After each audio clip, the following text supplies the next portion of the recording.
Hello, I'm Tara Brabazon. I'm the Dean of Graduate Research at Flinders University, and welcome to vlog 246. Covers. Yay! This vlog has two very interesting origins. The first comes via request from my dear friend Jackie Hewitt, Professor Jackie Hewitt, and Jackie requested, you might remember a few vlogs ago, the titles vlog, and when that one was released she said quite rightly, wow, I think maybe titles and covers might be a very interesting pair. Have a think about a vlog on covers. Nice one, Jackie. So I did that and I thought, oh right, so I'll gently start gathering research, and I thought, oh right, maybe about February or March next year there might be an interesting session on covers that might emerge. But then something else happened, which is a very COVID story, and I received a relatively urgent request from a dear friend and a dear colleague, and that moved that February-March vlog to pretty well now. Let me tell you what happened. My amazing, brilliant former, although who knows the future, my former publisher, the publisher who changed my life, Caroline Winterskill, now Dr. Caroline Winterskill, is working as an academic, and she's teaching publishing at the University College London. And she needed, at reasonably short notice, an academic writer, an academic author, to offer some commentary to her students about how authors and publishers, particularly academic authors and publishers, negotiate a relationship around, you've guessed it, covers. Fabulous. So that focused my mind a little bit. So with these two strands of requests, I thought, yeah, let's bring this one forward. And, you know, we're going to talk about covers, book covers, as an academic writer. And look, the session today is mainly about book covers, and I won't apologise for that, because I know there's thousands of you out there where writing a book is your dream. To actually see your name on a book cover is something that you really wish for and hope for. And you know what? Don't let anybody take that dream away from you. And in Australia, and can I say, I haven't heard it in any other country, so that's why I'm particularly pinging this country, and I can say this accent is not fake, I am an Australian, but the only country on earth where I've heard the phrase books don't matter, the only time I've heard that phrase is in Australia, and it's come out of the mouths of very, very senior people in the Australian university system. Bless. So, you know, the notion that books don't matter in your discipline, they're wrong. You go to Springer, from creative arts to engineering, there are books and book series. So also don't assume that the present as it exists in your discipline in terms of publishing is the past of your discipline, or indeed the future. But for those of us who are involved in visuality in our research, presenting the iconography of our research, we take photographs in our research, then we do need to focus much more than we do on the visual component of our research. And I'm talking about from physics to tourism to regional development to indeed art and design. And therefore this is a more general and useful discussion for many of you today, because here's my argument. When we think about book covers, we think about our visuality as researchers, and that's a productive and positive thing to do. You see, it forces us as researchers, as writers, as authors, when we look at the book cover, it forces us to get beyond the me. Me. Have I told you about me? Me. I'm terribly important, me. Me as a researcher, my research, me, I'm important, me.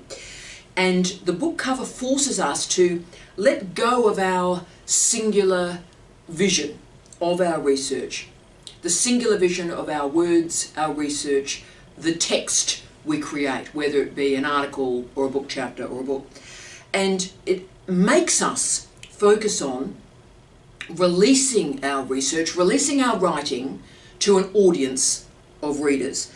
And the cover, the visuality of our research, is the interface for that movement from me as author to those people over there, our readers. I also want to do a shout out to all our wonderful biologists, our chemists, our physicists, who are, those disciplines are highly visible disciplines. And many of you, I know, contribute unbelievably powerful photographs and images for your own articles, but also you provide the cover art, and that's what it is, the cover art for academic journals. And that's a very special and beautiful task. So I'm trying to honour today all the visual producers in all our disciplines. And I hope that what I'm talking about might be useful for you today too in some form. So in an earlier vlog, I argued that we cite to serve our readers. And also we select our covers to serve our readers. So attention to the visual presentation of our research, whatever visual interface you may choose, moves our discussion to the audience and moves the discussion to thinking through the channels of dissemination for our research. So let's focus on covers, and I note the generalisability of this discussion to all sorts of visual presentations of our research. And I'm, in a pretty interesting position at this point of my career to offer some commentary on this area.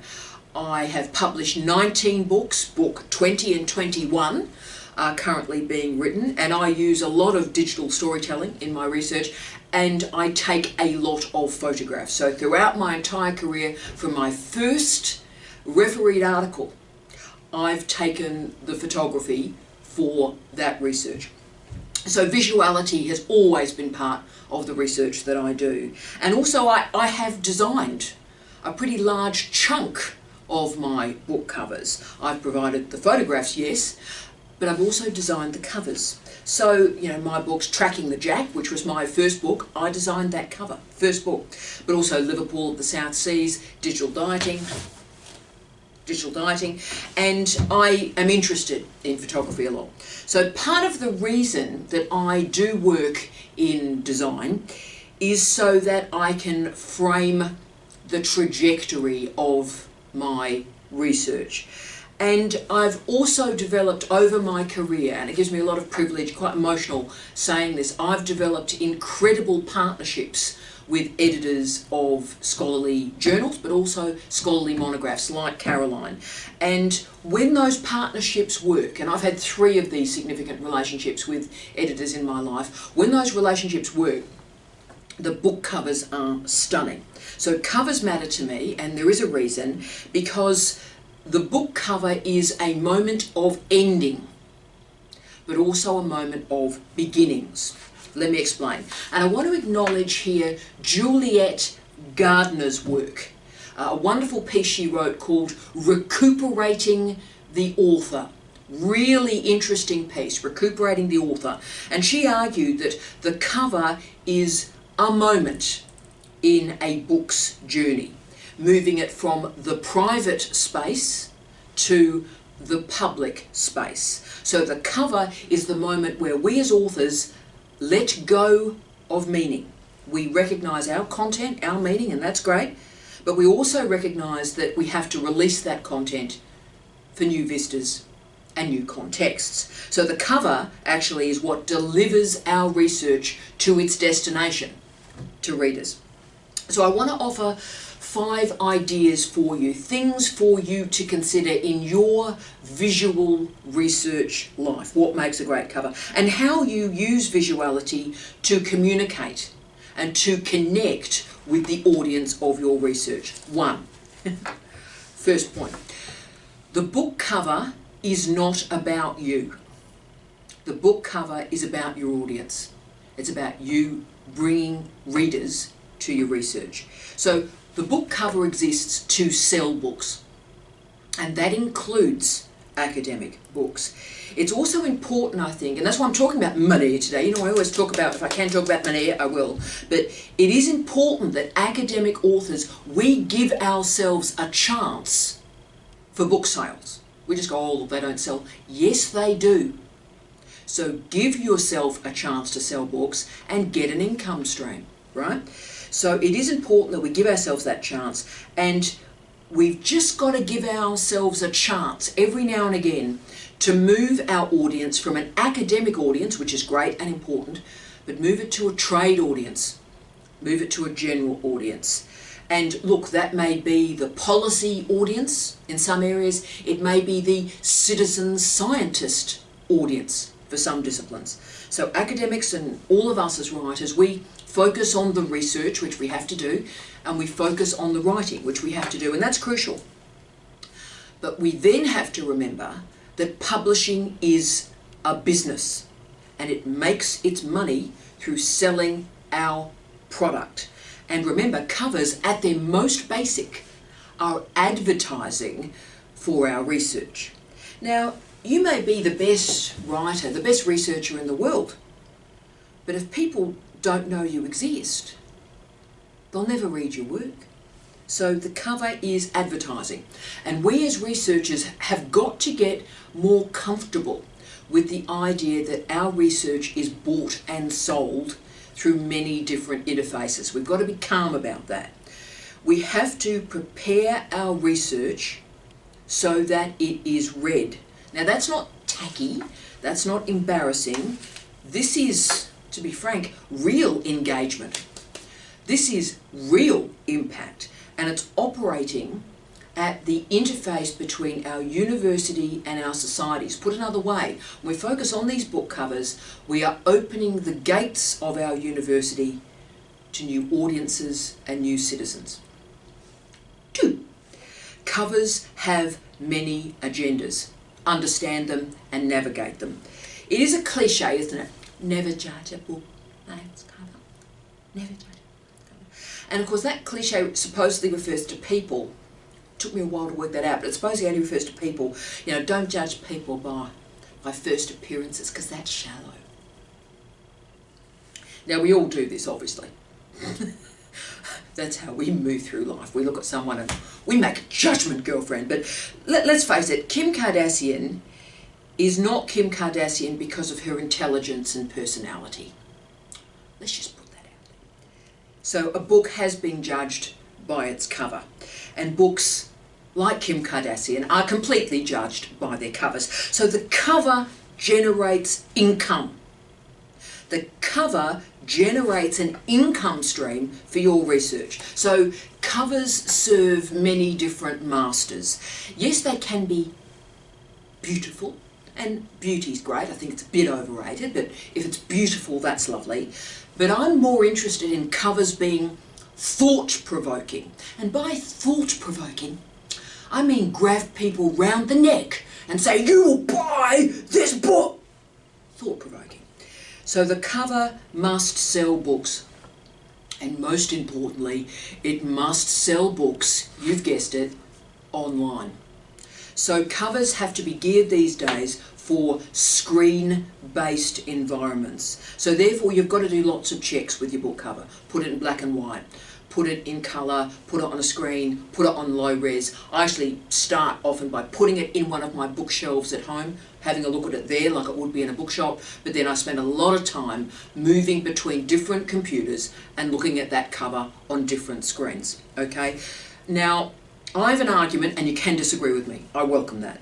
The best covers, I think, particularly for academic work, is abstract.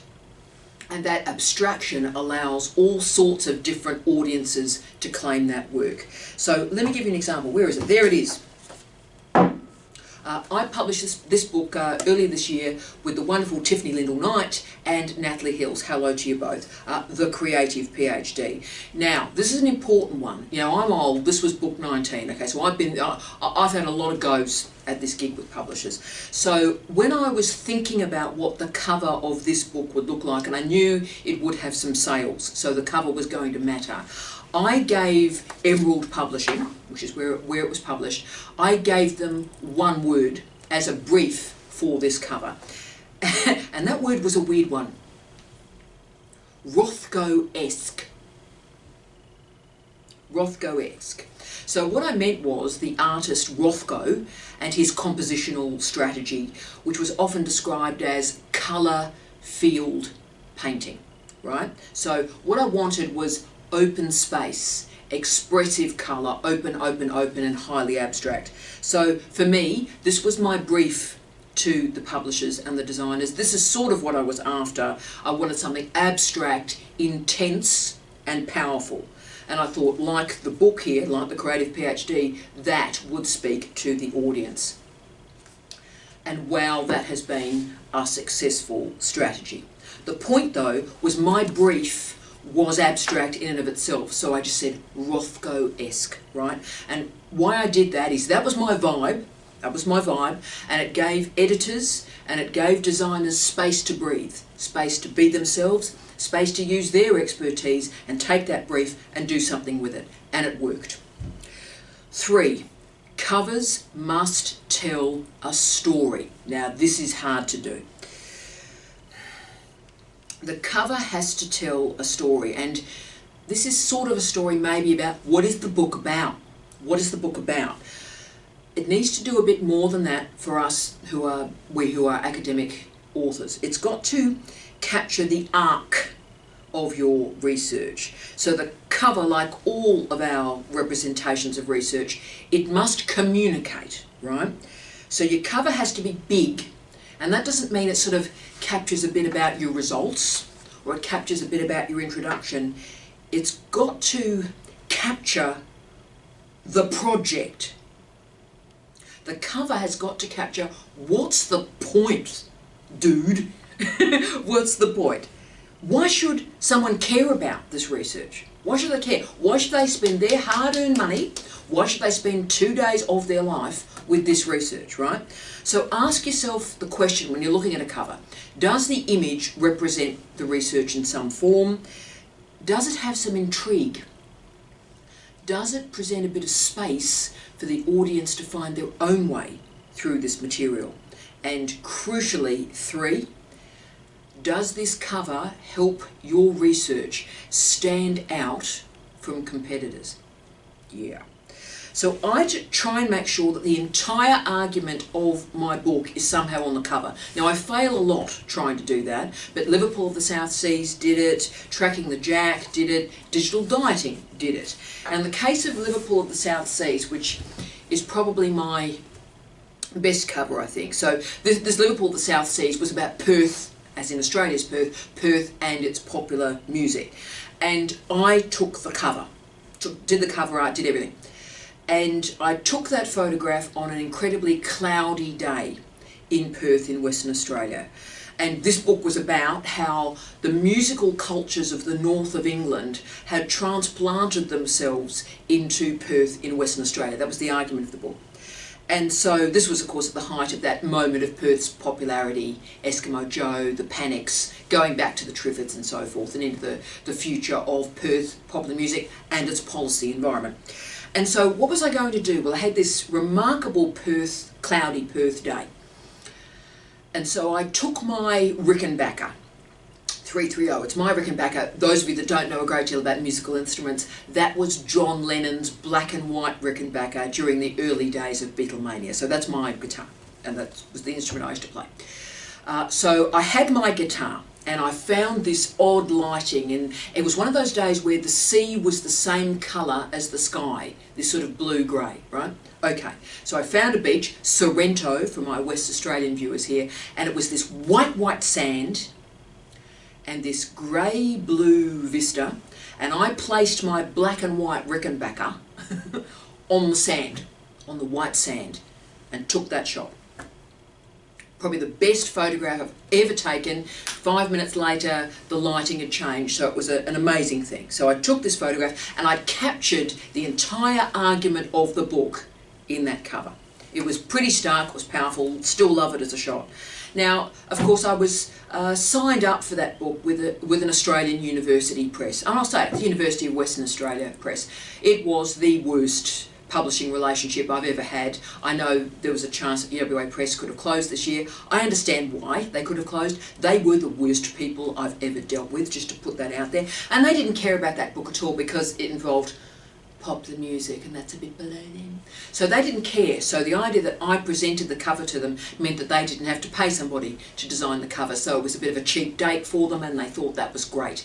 So they didn't care about the book. They didn't publicise the book, but it had a great title and it had a great cover, and it sold really well in spite of the publisher. So this book's cover captured a wider audience, a wider vista in the history of popular music, and so that book cover almost became like an album cover. So for academic books, the cover is crucial because we can't assume an audience. We're not getting the marketing budgets that trade authors get, okay? We can't assume an audience. Our work, we have to find those audiences. We have to, the buck stops with us. We have to find our audiences, and covers are the greatest strategy we have to find our audiences. 4. Okay, the book cover is a moment of design rather than research.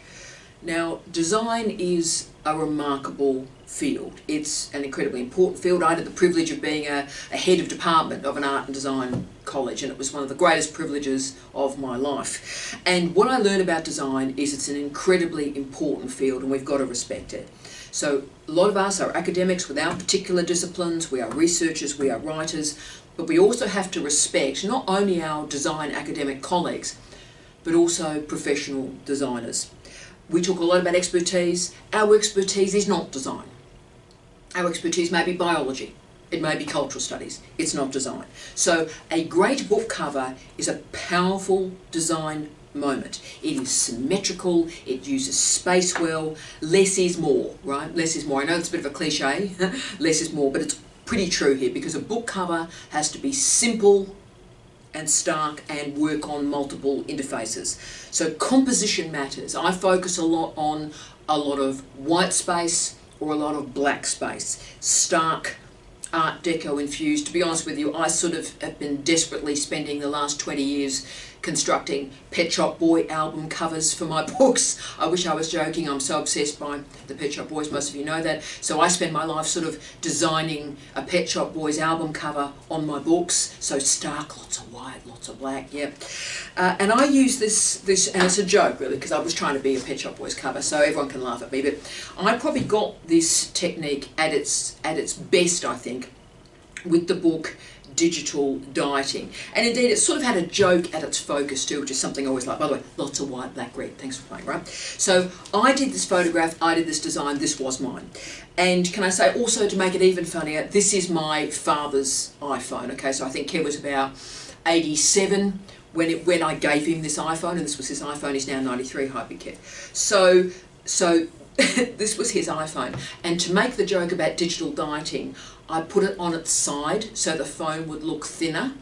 I'm the only person that got that joke, but I found that incredibly amusing. So as you can see, this was digital dieting, stark, metallic, a pretty cold cover, but clear and stark. And so this is an example of avoiding, avoid orange, avoid brown. I mean, that's just a life lesson really. Just if you're thinking of wearing brown, don't wear brown. If you're thinking of using brown, just don't wear brown.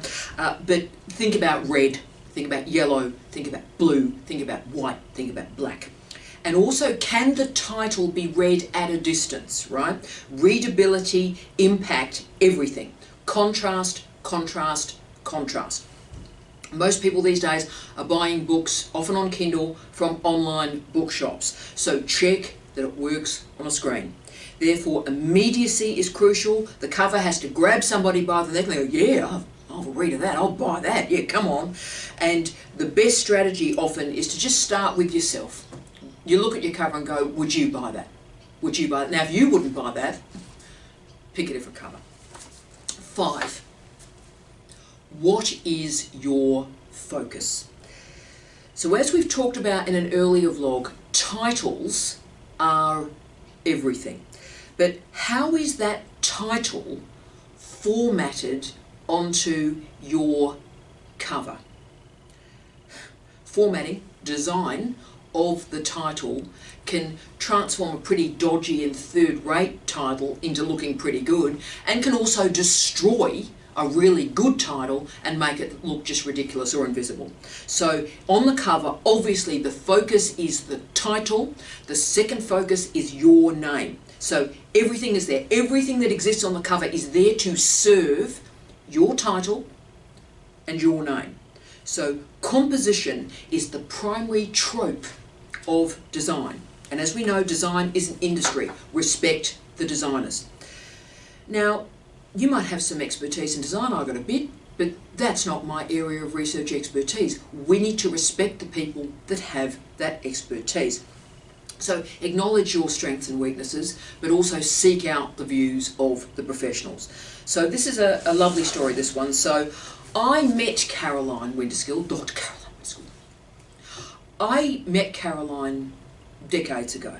And it's quite an emotional story because Caroline changed my life. You hear it in my voice, I'm quite emotional.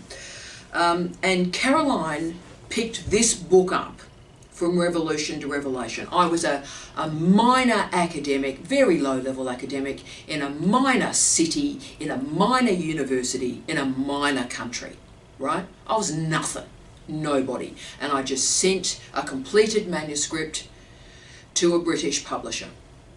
And from that pile of unsolicited manuscripts, Caroline picked out this book, From Revolution to Revelation, and she believed in it. Now, her judgment as an editor changed my life. My life as a scholar, my life as a human, was different after this book was published. And she picked the right book, probably the right researcher, and the right cover at the right time. That's a gift, and Caroline has that gift. So as you can see, this cover was absolutely perfect. Black, red, yellow. Thanks a lot. Edgy, urban. As you can see, the sort of sun is coming up after a night. And of course, the book is about, in so many ways, you know, post-youth cultures, previous youth cultures, Generation X. And it has that vibe about dancing all night and walking home as the sun is coming up. So this was absolutely magnificent. And my career was not only made by this book. To be frank with you, my career was made by this cover. Now, although I've designed a fair slab of my books, I didn't design this one. I couldn't have done anything as magnificent as this. And Caroline and a wonderful designer and I became partners and created this cover. Now, I've had similar partnerships with many different publishers. I'm currently working and have some very good relationships, I think, with Emerald Publishing. Now, as most of you know, I'm sort of in my zombie apocalypse phase at the moment in my career. I don't know how long I'll be here, but I'm pretty well enjoying it. Picasso had a blue period. I'm in the middle of my zombie period. You know, I'm writing a lot about the end of the world at the moment. Isn't that a surprise? Claustropolitanism, you know, end times. So that's where I'm sort of at the moment. And the book Trump Studies really captured this brilliantly. So my brief to the editor and to the designer was, can you make this book look like the end of the world? And wow, they did it. So you can see once more, me as an author provided a brief to the editor and to the designer, and with that abstract brief, they delivered magnificently. So when I've done that, offered a vibe to people, every single time I've done it, it's been delivered. It's magnificent. So my problems have emerged when independent publishing houses that I've published with through my career have been bought by the corporates. Okay, so the University of Google cover, the book that made my life, made my career, the book cover that was featured on the front page of British newspapers, right? So that was a wonderful cover. So that was, again, Caroline and I worked on that one, agreed on that, great cover.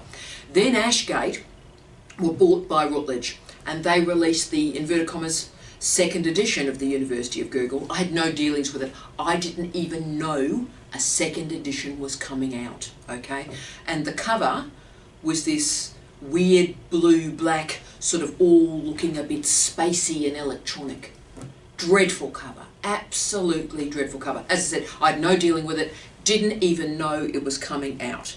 So when publishers ignore us, it can have an impact and it can really destroy momentum of our career. Let me give you an example of this where a bad cover destroyed a whole trajectory of my career. Now, Ladies Who Lunch was my second book, published in 2002. This is edgy. This was a really sort of edgy book, and I wrote it to move from an academic audience to trade. This was going to be my sort of academic to trade movement book. Now, this truly dreadful cover, it is the worst cover I've ever seen. Hipster pants, for goodness sake. My goodness. So what a nightmare. So this was a dreadful cover, and it destroyed a particular trajectory of my career. So covers can do that. So it's a life lesson, I think, for students, for researchers, for editors, for publishers. If we can create that partnership with editors, partnerships with designers, then great things can occur. Because we all want sales. All of us want sales. We want the best situations for authors. We want to reward the publishers that have taken a risk on us. And if we trust the publishing colleagues who are working with us by providing them with a frame or a vista or an idea, then we can also respect the work of designers. But if the publishers cut us away, and I really understand, academic authors, we are difficult. We are very, very difficult to deal with. Okay, I get that. But if we're cut away, then the research can really, really miss the mark and sales can be lost. So covers are incredibly precious. And I'm well aware a lot of publishers at the moment are moving to generic covers. Springer is the obvious example. So Springer basically has a series of generic covers for each of their series, and there's the cover, and they plug in the title, they plug in the author's name, and that's it. And that's okay, because Springer makes its money not through differentiation or customization. Springer makes its money from cannibalizing books. So here's a book, separating the book into separate chapters and then allowing those individual chapters to be downloaded. So the cover doesn't matter because each individual chapter and its download is where Springer makes its money. But it is important, I think, for academics to recognise that publishing is an industry. I think we forget about all of that because it's about me. It's about me and my research. No, not hugely. If you're interested in research, you've got to be interested in the audience. And the way we get our research to an audience is through publishers. And most publishers are not charities, they're businesses. Now we can, as academics, select ethical and independent publishers. That's been my choice for a lot of the last decade, and you can choose that. I may make different choices in the future. That has served me well at the moment. But the key through all of these discussions, I hope, is that I ask you to think about building authentic relationships with publishers, with editors, and with designers. And if those authentic partnerships are created, the results can be stunning. I wish you love, light, and peace. Tea out.